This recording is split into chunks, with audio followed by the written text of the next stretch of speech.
Bueno, mi querido Toño, no me he olvidado de ti y veo que andas ocupado también. Qué movidito ha estado el programa. Mi querido Toño, te saludo allá en Kansas City, Missouri. Sí, una situación muy interesante la que ocurre aquí en Sin Censura, muchas declaraciones extremadamente fuertes, querido Vicente.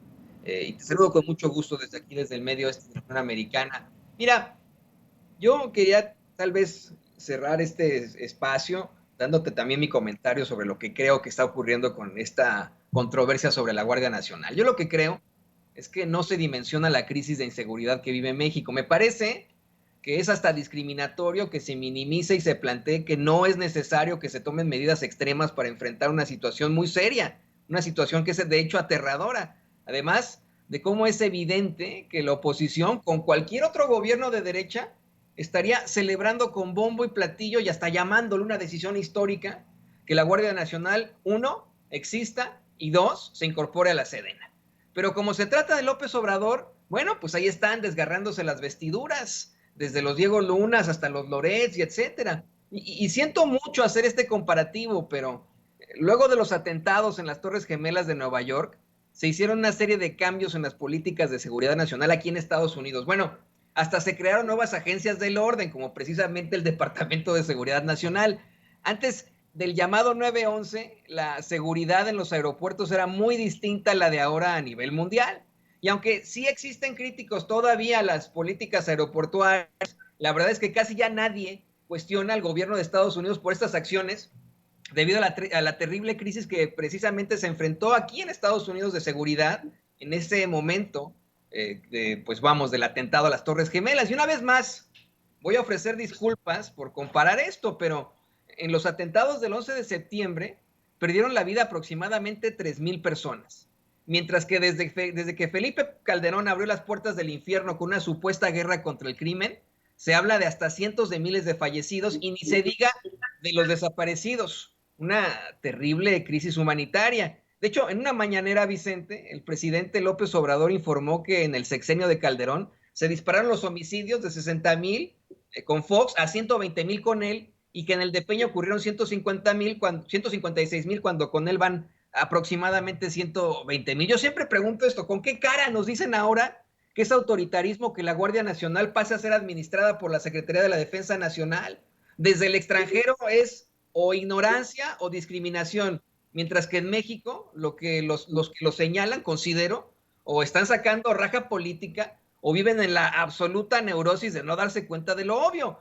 Vicente, tú y yo, en un principio, hace muchos años, nos opusimos a que continuaran las botas en las calles, pero después, al analizar a fondo esta situación, al ver cómo verdaderamente están las cosas, nos convencimos que es una medida absolutamente necesaria para enfrentar el crimen ante la infiltración de los delincuentes en las esferas gubernamentales. Cuando tú y yo nos opusimos hace ya muchos años, todavía no detenían a García Luna aquí en Estados Unidos. Eran secretos a voces, pero todavía no se comprobaba esta infiltración del crimen en el gobierno. Todavía no se daba a conocer en un juicio aquí en Estados Unidos, el de Joaquín Luis Guzmán Loera, que Peña Nieto recibió un soborno millonario del crimen organizado. Eso se dio a conocer hasta el juicio. Y el planteamiento de que la Guardia Nacional sea administrada por el ejército, insisto, lleva ya años. ¿Por qué hasta ahora se oponen desde los Lorets hasta los Diego Luna? ¿Por qué hasta ahora están con este tipo de campañitas? Yo creo que el activismo debe ser de años.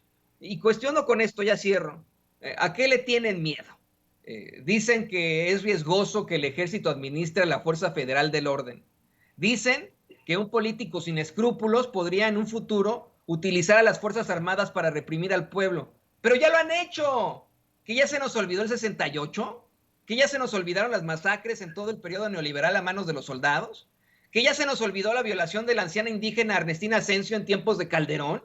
Que este cabrón, aparte de todo, dijo que se había muerto de una gastritis, imagínense, con la Guardia Nacional administrada por la Sedena o no, si llega un presidente sin escrúpulos, de todos modos va a usar a las Fuerzas Armadas.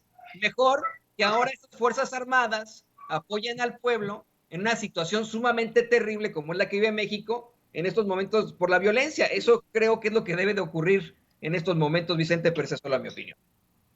Y para cerrar nada más, dar mi opinión, que no es lo mismo tener las botas en las calles con Calderón, con Peña Nieto, que con Andrés Manuel López Obrador.